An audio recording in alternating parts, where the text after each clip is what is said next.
آدم خوش شناسه که من کیم. همه چیم انا همه برای ما های. ایره میگفتن عزیزا چیز؟ عرفان. ایره میگفتن شناخت. هر کسی که خوش شناسه او خدا را میشناسه. هر کسی که خوش شناخت خدا را میشناسه. تا خدا نشناسی حالی خدا را نمیشناسی. هم یک مرتبه شین بدن تا نگاه که یورا کراس کرده. علم به واسطه 5 چیز حاصل می شود: دیدن، شنیدن، بوییدن، چشیدن، مالیدن. با 5 چیز علم حاصل می شده. او جمع می شده با در علم منطق ریخته می شده. می گفتن که منی ورق تولدش ایچیه درخت. اما گفته علم عرفان به اینها محتاج نیست. این علم فراست میگن. علم چی میگن؟ فراست. معنی فراست همینه که این 6 چیره عربا 6تون چند میگن؟ 6. عربا چند میگفتین؟ 6تون. فراست این 6 تا بیرون یک علمی هست که او را میگن علم عرفان و تصوف و ایدرین دل بیدار میشود. او را با واسطه تلاش شد میاوی. علم اخلاق نمیای. این را میگن فراست. چشم ششم در تو بیدار میشود. خداوند بصیره داره. خداوند بصیره بصیر داره میبینه با هسته بینیش و هسته ابصر چشم درون. انسان ها را چشم درونشان بیدار شود. اونها را میگن اهل فراست. بعضی آدم ها را میگن که و هیچ فراست نداره. انا همین علم اخلاق که این قروز ما گپ میزنیم. انا همین علم عرفانه که قدر ما دربارش صحبت میکنیم. خوشا به حال انسان هایی که فراستاشون بیدار شود. خوشا به حال انسان هایی که آدمی به فراست شود. حضرت امام شافعی گفته است که 100 عالم جواب میتیم یک جاهل جواب دادن نمیتونه. برای که جاهل او انسانی به علم به سواد از این دنیا ها به خبر ایاخته بود. انا همین میگن برادرها اخلاق. انا همین میگن عرفان. انا همین میگن علم. انا همین میگن عین عرفان. برای انا همین هر یک انسان باید عرفان داشته باشد. عرفان چیست؟ شناخت. معنی عرفان چی بده؟ شناخت. هر انسان باید عرفان داشته باشد. انا همین میگفتن عرفان شناخت. گاهی میگن که اهل عرفان یا عرفان چیه یا علم چیه. عرفان ایرا نقض دانه برادر. ایرا میگن شناخت. گاهی میشوه که انسان یک قطره را میشناسه. گاهی میشوه انسان یک بحر را میدانه. آدم هم در شناخت خدا همه خیلن. گاهی میشوه که یک قطره میدانن. گاهی میشوه یک بحر میدانن. گاهی میشوه 2 قطره میدانن. گاهی میشوه که اقیانوس میدانن. این وابستگی به تلاش هر یک انسان است. همین قدر شما و ما تلاش کنیم عرفان من شناخت من به قوت باشه، خدا همون قدر ما عطا میکنه. هر انسان وابستگی از تلاش خود شد. این تسلیم و توکل و تفویض و رضایت ما صحبت کردیم. اینا میگن برادرها شناخت. حتی در زمانی همون یونان قدیم هم عالماش اینا نوز میگفتن شناخت. همین نوع شناخت علمی هم در همون ها بوده است. اینا نقض دانیم که هر انسان وقتی که اگر علم گپ زنه، علم آزمایش دوست می‌داره، علم دیدن دوست می‌داره، اختراع را دوست می‌داره، اما عرفان این یک بینیش است. باید ما یک بینیش داشته باشیم در اخلاق ما. اخلاق ما یک بینیش داشته باشیم. همه علم نویگری داره. همه علم آسته آسته درونش عوض شد، مگر علم ادبیات عوض نمی‌شود. ما اگر 100 بالا میریم پایان میریم، ما را از روی تاریخ ادبیات ما میشناسن که ما چخیلی قوم و ملتیم. بزرگا گفتیان که ادبیات اسلامی دوام عمر رسول اکرم است. دوام عمر جناب پیغمبر است. دوام عمر رسول الله صلی الله علیه و سلم است که اینها انا همون علم، انا همون قرآن، انا همون سنت به این رشته ها آوردن تا ای که ما صاحب عرفان و شناخت شویم. اینا میگن علم، اینا میگن شناخت، اینا میگن عرفان، اینا میگن مقصد هر یک انسان باید شناخت. گاهی میشوه که انسان خودش میشناسه، گاهی میشوه که انسان خدا را میشناسه. گفت فخر رازی گفت است که شما اگر دو انسان باید تستر مسلمان شود، تستر به خدا بیاید. گفتن کیا هن حضرت؟ گفته یکم کالبد شکافا، خیرورگا.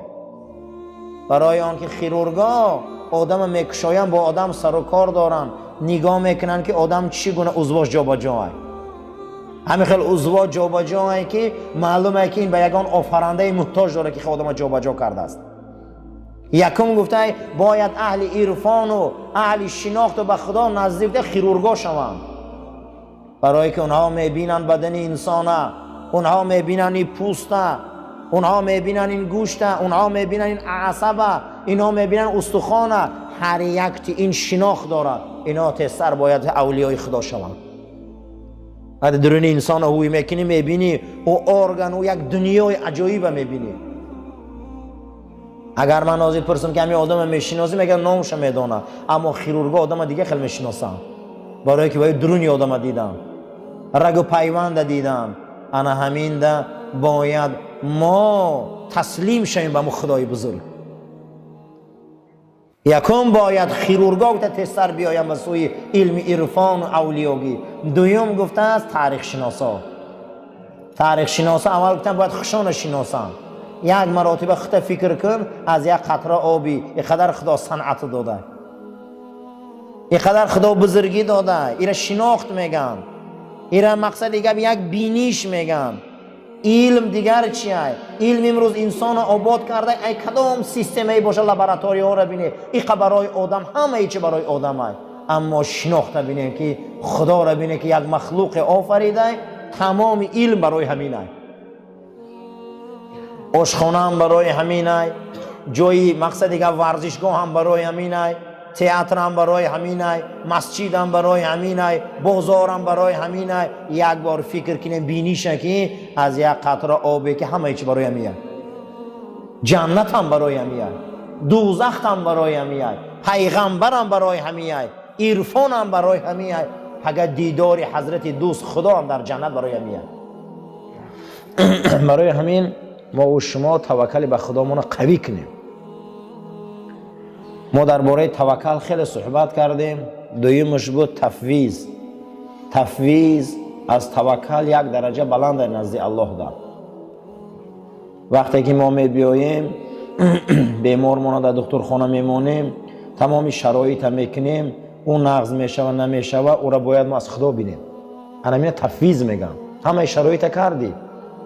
بسیاری بیمارا بیچارا شرایط میکنن، شما باید دنیا میگذارن، تمامی کار میکنن و از دنیا میگذارن، فرزند میبرن در دانشگاه میمونن، همه شرایط میکنن اما ناموفق میشوه. ایره میگن تفویض. اگه بیا به خدا سپرشه که انامین باید باشه. تفویض همین بوده است که تمام امر به سوی خدا روانه میکنی. جود جوانمردی میبینی، سخا تیندگی میبینی، صدق راستی میبینی، کذب دروغ میبینی، فریب میخوری، شکست میخوری، غلبه میکنی. ایره میگفتیان تفویض، ایره به خدا روانه کن. دویم ریشه اخلاق حسنه همین بوده. بسیاری انسان ها نغز سر میکنن، بیزیب تمام میکنن، کاری نغز میکنن، بیچاره عاقبتش خوب نمیشود. برای همین الله جل و علا شأنه در قرآن فرموده اعوذ بالله من الشیطان الرجیم لکی لا تسوا علی ما فاتکم. بسیار زیقی غصه نخوری آن چیزی را که ای دست داده. بسیاری چیزا را ما ای دست دادیم، برای وقت غصه نخوری، میگه وای به خدا سپاری. من یاشیمون رفت، جوانیمون رفت، شانس و کارهای خوب داشتیم از دست رفت، بسیاری چیزا داشتیم، همین چیز ای دست رفت. زیق نشوی. لکی لا تسوا، هیچ محل غمگین نشوی علی ما فاتکم. بسیاری چیزا را ما ای دست دادیم، زیقی نکنی دیگه، غمگین نشوی. رفت و دوره گذشت، برگذشته صلوات. ولا تفرح لما آتاکم، با خرسندی نکنه که او چیزی که در دست شما داده. خرسندی نکنه که از پشت هر خرسندی امتحان ای. ای پشت هر یک چیزی که در دستمان داده امتحان ای. شاید همین فرزندامون امتحان من شوند. شاید همین پولی دادگی خدا در ما داده امتحان ما شود. شاید همین دنیایی که ما داده با امتحان ما شود. ایدم خرسندی نکنه. خرسندی نکنه میگه بسیاری در خدا. شاید که هر چیز آخرت شا انجام شا چی گپ میشوه امتحان شا نتیجه شا به نظر گیریم. ما نمیدونیم که آینده همین کرولی چیه. ما آینده شا نمیدونیم. ما نمیدونیم که عاقبت هر یک کار چی میبیاره بالای سری ما در این میگه خرسندی نکنه زیاد. بسیاری من در تولد فرزندامون خرسندی میکنیم بعد کلام میشن به هر دردی سرمون میشن. در دارایی پول خرسندی میکنیم بسیار دردی سرمون میشن. در گرفتی ماشینای سبکرو خرسندی کردن بسیاری انسان ها همون ماشینا آفتش که بین رفتن. چیزی که در دست داریم اودم خرسندی نکنیم. چیزی که ای دست رفت اودم زیق نشویم. چیه این؟ توکل و تفویض. معنی تفویض چی بوده که به خدا ماش روانه که من حاضیم اومدیم در مسجد شیشتیم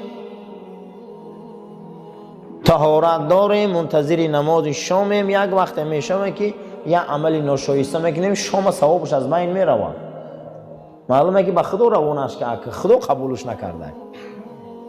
و خدا با داره قبول داره ناقبول داره و موردی پذیریش داره که قبولش نمیکنه.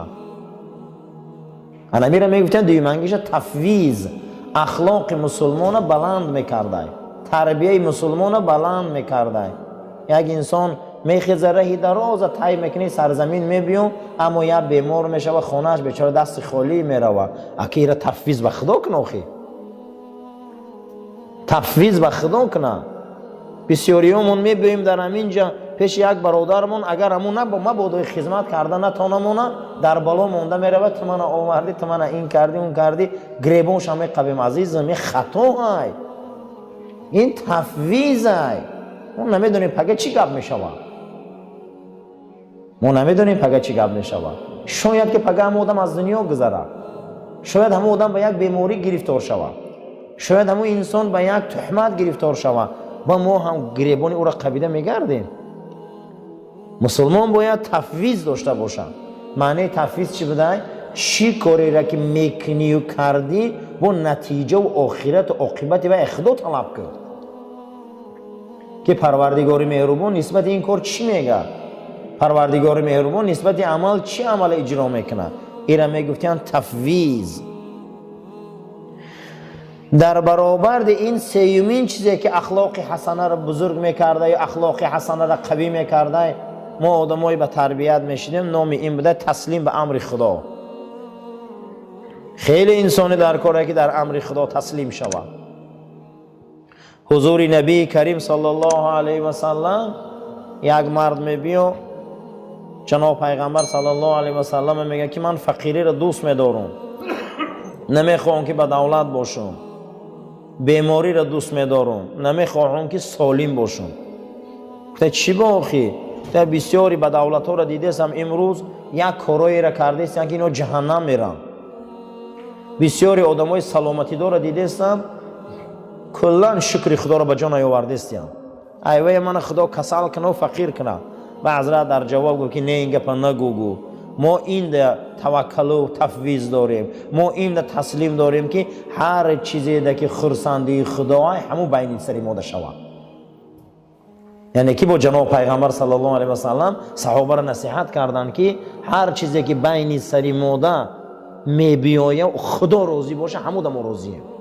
رفته که دمو ثروت خدا راضی باشه چون ما راضی نبودن. رفته که دمو بایگری روزگی خدا باشه چون ما راضی نبودن. رفته که در همو فقیری غضب خدا باشه با ما راضییم. رفته که در همو بیماری که غضب الله باشه با ما او در راضییم. نه فقط راضیگی الله باید ما طلب کنیم. نه صحابه بزرگ نه هر چیزی ده که راضیگی خدای همو ده باید ما راضی شیم. خیلی وقتی که راضیگی الله در زندانی ما باشه خیلی گپ نه ما راضییم.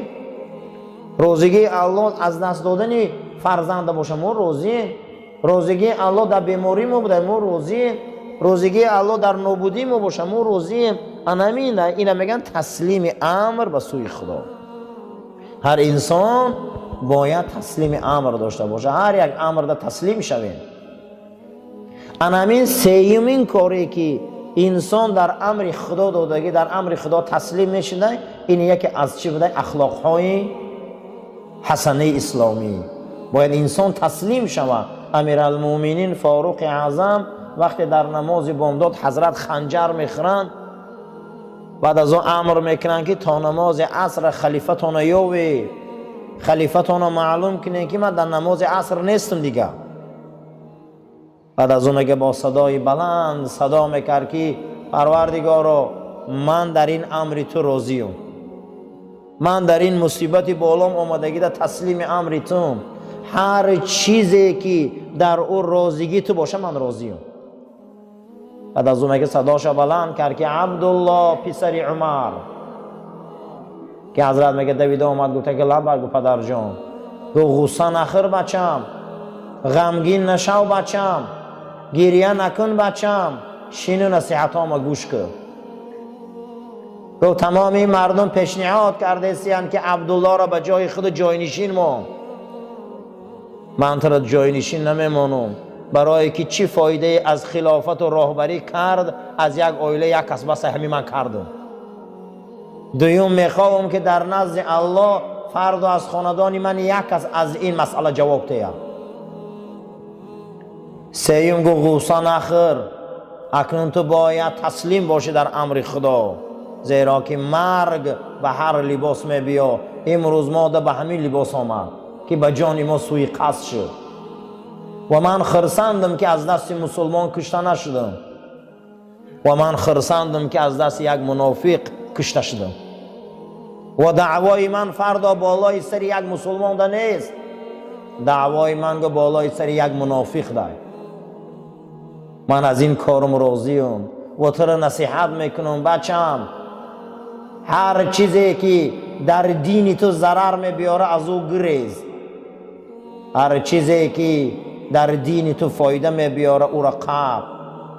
و اگر فقر تنگ دستی بالای تو ده بیایه مثل کوههای دنیا هم بار شما، هیچ محل شریعت پیغمبر خور نکن. با شریعت باش، با اسلام باش، با دین باش و همیشه آدمای شکسته دل و مظلوم و دوست دار و آدمای ساده را دوست دار، زیرا آدمای ساده و مظلوم اونها آدمای اهل ضرر نیستن. و همیشه این نغز دان، علما را احترام کن فرزندم. اگر علما احترام نشوه، علما قدر نشوه، دانسته باش که شریعت خور می شود، شریعت حرمت نمی شود. برای همین برادر این نصیحت های امیرالمومنین در وقت مرگ شانه، بعد از او گفت در کار خدا تسلیم باشه، در کار خدا تسلیم باشه، در کار خدا تسلیم باشه تا که ایماناتون سالم ماند. هر چیزی را که ما میبینیم این اول نوشته شده برادرو. رسول اکرم صلی الله علیه و سلم فرمودند 50,000 سال پیش از آفریدن زمین و آسمان خداوند چیزی که بالای سر آدم ده می آمد او را نوشت. حالی 50,000 سال پیش از آفریدن زمین و آسمان. امروز ما غمگین میشیم، ما خرسند میشیم، بالا مونده مصیبت میبیا، بالا مونده بدی میبیا، بالا مونده چی عملی شایسته و ناشایسته میبیا. ایره نغزان این نوشته شده گرد، این نوشته شده گرد. امروز ما میبینیم چه مصیبت و بلا و کلفت و رنج و غریبی و مسافرند، این خدا عمل نوشتگی های با او بالای سری ما ده میبیا.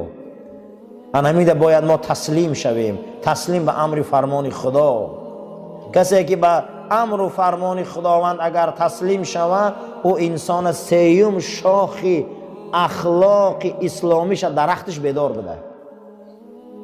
حتی حضرت جناب پیغمبر صلی الله علیه و سلم، حضرت عمر حدیث روایت میکنن که رسول اکرم فرمودند که خداوند تمام امر در بالای فرزند آدم نوشت، حتی العجزی والکیسی، حتی که یک خندیدن، حتی یک خفه شدن هم در اونجا نوشت. در نامه اعمال شما حتی یک خندیدن و یک چی را گفت؟ یک همین میجه زدن خفه شدن در همونجا نامه اعمالتان در نوشت. این رای خدا دانه، تسلیم شوی به امرای خدا. کسی را اگر خفه میکنن، کسی را میخندانن، این همون روز خدا نوشته بوده.